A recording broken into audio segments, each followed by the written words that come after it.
Habari zenu mabibi na mabwana na wapenzi watazamaji wa Mele Show. Leo tuko hapa kuwaonyesha jinsi ya kutengeneza kinywaji cha kahawa ya kitamaduni ya Kihabesha. Kabla hatujaendelea na kipindi chetu, usisahau kulike, kucomment, subscribe na kushare video yetu. Kama mnavyojua, kahawa ni kinywaji maarufu katika nchi mbalimbali, lakini namna ya kupika na kuandaa ni tofauti kutoka nchi moja hadi nyingine. Leo tutaonyesha tamaduni na njia yetu ya kuandaa kahawa. Kina mama wengi nchini Eritrea wana mazoea ya kuamka na kunywa kahawa hii kabla ya kufanya shughuli zozote.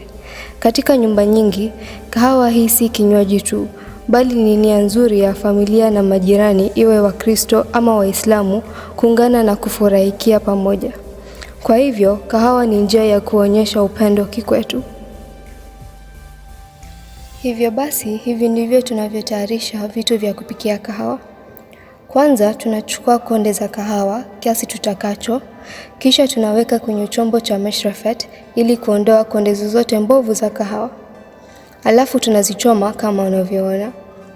Baada ya kuchoma konde za kahawa, kulingana na tamaduni zetu, anayetengenezewa kahawa hupewa na kuinusa. Kisha konde zile husagwa.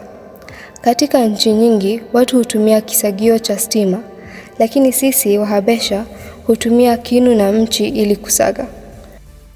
Hakikisha konde hizi hazisagiki sana ndio zisiwe unga ili zitulie vizuri wakati wa kunywa. Kama unavyoona, konde zetu zimesagika vizuri. Katika nchi yetu, watu wengi hususan wale wa ng'anda za chini huweka kahawa yao tangawizi. Kwanza tunaosha jibena yetu ambayo ni chungu cha udongo cha kupikia kahawa. Kisha tunaweka kahawa yetu iliyosagwa kwenye jibena. Alafu tunaweka maji kulingana na idadi ya watu watakao kunywa. Kisha tunaweka jibena kwenye farnelo ambayo ni jiko.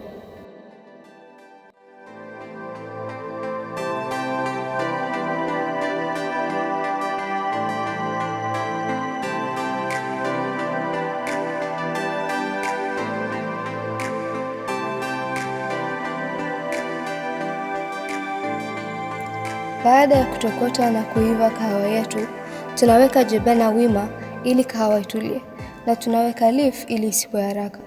Baada ya muda kidogo, tunaweka jibena katika hali ya mlazo kidogo tu. Sasa unaweza kuandaa vitafunio.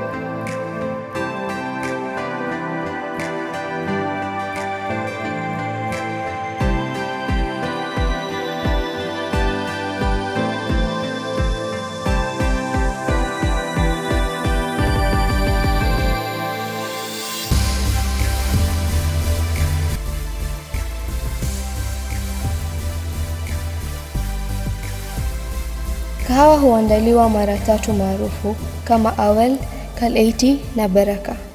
Watu wengi hunywa mpaka mara 3. Wengine hufika mara 4 maarufu Dereja au hata mara 5.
Asanteni sana kwa muda wenu. Tukutane tena kipindi kijacho. Kwaherini.